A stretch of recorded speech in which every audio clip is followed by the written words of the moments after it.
बिस्मिल्लाहिर्रहमानिर्रहीम। Subject predicate complement lecture number 2। आज हम बात करेंगे कि सब्जेक्ट क्या होता है, प्रेडिकेट क्या होता है, कम्प्लीमेंट क्या होता है। इसकी कुछ इनिशियल स्टेज आपको पहले लेक्चर में समझ आ गई होगी। अब हम कोशिश करते हैं कि एक्चुअल में सब्जेक्ट प्रेडिकेट या कम्प्लीमेंट में डिफरेंसेस का पता चल सके, ताकि सेंटेंस या क्लास को देखने के बाद हमें ये अंदाज़ा हो सके कि सब्जेक्ट की बाउंड्री कहाँ तक है, प्रेडिकेट की बाउंड्री कहाँ तक है। तो इंग्लिश में या किसी भी लैंग्वेज में इन तीन चीज़ों का होना ज़रूरी है, सब्जेक्ट, वर्ब, ऑब्जेक्ट। लेकिन सब्जेक्ट और वर्ब भी समटाइम्स अकेले आ जाते हैं इंट्रांजिटिव और ट्रांजिटिव वर्ब में, जो कि हम वर्ब के लेक्चर में पढ़ेंगे। Subject basically subject is the cause, जो वजह बनती है, या एजेंट करने वाला होता है, या ये कोई शख्स होता है या कोई चीज़ सहता है, होता है, करता है। तो इसकी पहले लेक्चर में वजाहत हो गई थी।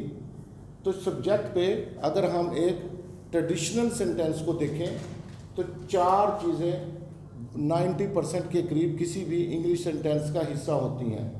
Noun, Aslam goes, Aslam subject है, नाउन असलम सब्जेक्ट, प्रोनाउन ही subject, noun phrase the boys, noun clause the boy who works hard. अब ये देखिए कि पूरा अगर हम इसको अलग से कर लें तो ये मुकम्मल स्टे कर सकती है, ये रह सकती है। तो ये इसलिए, लेकिन ये जब ऐसे पास वर्ब की इस वर्ब के साथ इसकी एडजस्टमेंट होगी तो फिर हम ये कहेंगे कि ये वाला पूरा हिस्सा, ये पूरा मुल्क, ये पूरी बाउंड्री जो है ये सब्जेक्ट में आएगी, ये नाउन क्लास कहलाएगी। नाउन क्लास ये इसलिए कहलाएगी क्योंकि ये यहाँ पर पूरा क्लास जो है एक सब्जेक्ट का काम कर रही है। और इसी तरह सब्जेक्ट पे इंफिनिटिव फ्रेज भी आ सकती है, प्रेपोजिशन फ्रेज भी आ सकती है और जेरेंड फ्रेज भी आ सकती है। लेकिन उसकी शक्ल इंफिनिटिव फ्रेज होगी, लेकिन जिस वक्त वो सब्जेक्ट की जगह पे आएगी तो वो नाउन फ्रेज की फंक्शन करेगी, यानी कहलाएंगी इंफिनिटिव, प्रेपोजिशन या जेरेंड फ्रेज, लेकिन उसका फंक्शन जो होगा वो बतौर नाउन फ्रेज के होगा। एग्जाम्पल के तौर पर आप देखिए, इट रेन्स, ये जो इट है ये तो साइलेंट सब्जेक्ट है, एम्प्टी सब्जेक्ट जिसका कोई मीनिंग नहीं है। एक्चुअली इंफिनिटिव फ्रेज की एग्जांपल आप ये देखें, to respect parents is our duty. तो ये जो टू रिस्पेक्ट पेरेंट्स है, हम इसको उर्दू में कहते हैं इसम मस्दर, यानी ऐसा मस्दर जो इसम के तौर पर इस्तेमाल हो, यानी सब्जेक्ट के तौर पर या ऑब्जेक्ट के तौर पर हो।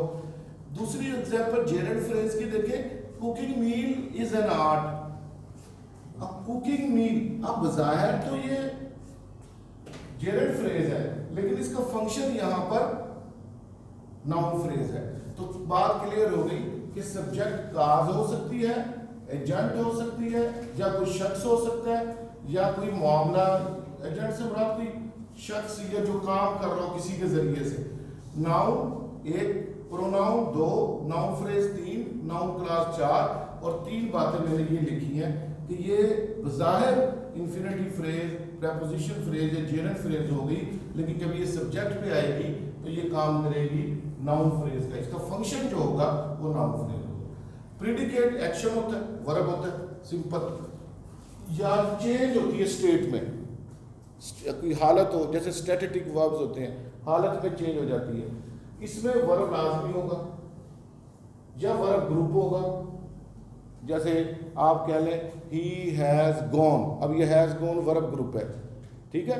और ये भी हो सकता है he has tried to pass the examination, ये जो हैज़ ट्राइड है, has tried to pass the examination, ये वर्ब ग्रुप है।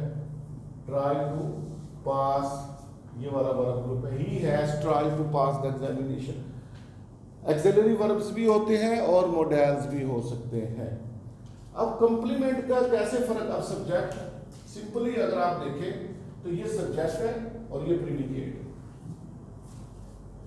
इसी तरह की एग्जाम्पल में ये सब्जेक्ट है, ये प्रेडिकेट है। पहले मैंने एग्जाम्पल दिया आपको सब्जेक्ट समझाने के लिए, अब मैं उन्हीं एग्जाम्पल, क्योंकि जाहिर है जहाँ सब्जेक्ट होगा वहाँ प्रेडिकेट भी होगा, तो इसलिए द बॉयज ये सब्जेक्ट है, वो प्रेडिकेट है।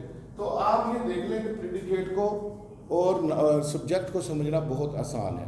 और इस फार्मूले में देखें कि यहाँ तक बाउंड्री जो है सब्जेक्ट की भी हो सकती है, आगे बाउंड्री वर्ब की, जब वर्ब की बाउंड्री खत्म होगी ऑब्जेक्ट हो भी सकता है और नहीं भी हो सकता है। कि जैसे कि आप इसमें देखें अली रोज, अली खड़ा हुआ, अब नॉट ऊपर कंप्लीमेंट चाहिए ही नहीं था, तो वर्ब यानी कि प्रेडिकेट भी आ गया और सब्जेक्ट भी आ गया।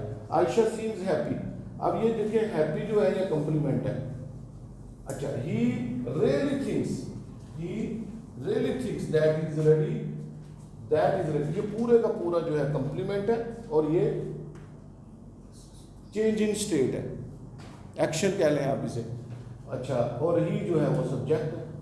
बीइंग एंथुसियास्टिक, ये वही जेरंड फ्रेज बतौर सब्जेक्ट के आई हुई है। इज हिज बेस्ट क्वालिटी, ये इज यहाँ पर प्रेडिकेट के मीनिंग में आएगा और बेस्ट क्वालिटी जो है ये कंप्लीमेंट कहलाएगा। तो कंप्लीमेंट एक या दो एलिमेंट्स होते हैं, एक भी हो सकता है जैसे ये है, और एक से ज्यादा भी हो सकता है और नहीं भी हो सकता।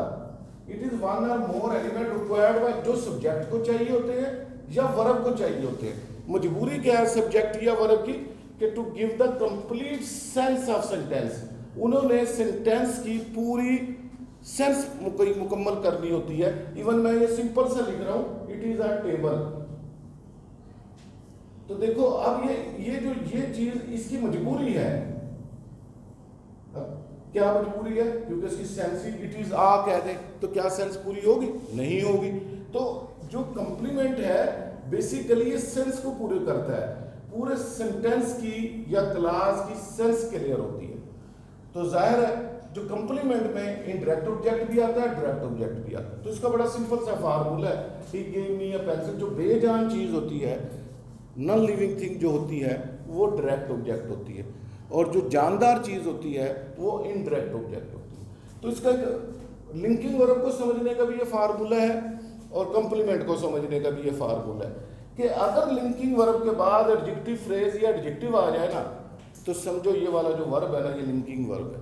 जैसे आप इसकी एग्जांपल देखें, आयशा सीज हैप्पी, अब ये हैप्पी एडजेक्टिव है, तो फिर इसका मतलब ये हुआ कि ये सीम जो है ये लिंकिंग वर्ब है। अगर यहाँ पर एडवर्ब वगैरह या कोई और चीजें आ जाए तो वो चीज लिंकिंग वर्ब नहीं कहलाएगी। अब देखिए इवन के इट इज अ टेबल, ये इज भी या लिंकिंग वर्ब है, क्योंकि नाउन या नाउन फ्रेज या एडजेक्टिव फ्रेज, तो वो फिर कहलाएगा लिंकिंग वर्ब। क्या कहलाएगा ये, लिंकिंग वर्ब। तो इस तरह से हमने ये देखना होता है। बेसिकली ये पूरा टॉपिक हमें बताना क्या चाह रहा है, ताकि हम कोई भी टेंस हो हमें ये पता चल जाए सब्जेक्ट की हदबंदी कहाँ तक होती है, वर्ब की हदबंदी कहाँ तक होती है, और ऑब्जेक्ट डायरेक्ट ऑब्जेक्ट या इनडायरेक्ट ऑब्जेक्ट कैसे आ सकता है। तो हमें इसके ज़ाहिर अब जब सब्जेक्ट की बात करेंगे तो उसमें हमें फ्रेज को भी समझना पड़ेगा, क्योंकि नाउन फ्रेज सब्जेक्ट का हिस्सा बनती है। ना सिर्फ नाउन फ्रेज बनती है, जैसे कि मैंने अभी आपको बताया इंफिनिटिव फ्रेज, प्रीपोजिशन फ्रेज और जेरेंट फ्रेज भी सब्जेक्ट का हिस्सा बनती है। और फंक्शंस ऑफ नाउन या फंक्शंस ऑफ प्रोनाउन या फंक्शन ऑफ नाउन फ्रेज वो सेम है, और इवन के ये ऑब्जेक्ट का हिस्सा भी बनते हैं। चूंकि आज हमारे टॉपिक से रिलेटेड हमने सब्जेक्ट को क्लियर करना था, तो वो हम ऑब्जेक्ट के बारे में इसकी एग्जांपल किसी और लेक्चर में आपको देंगे। तो इसलिए आप पहले देखें कि सब्जेक्ट क्या होता है, सबसे बेसिक है ये बात कि सब्जेक्ट, और उर्दू में भी ये चीज सेम है।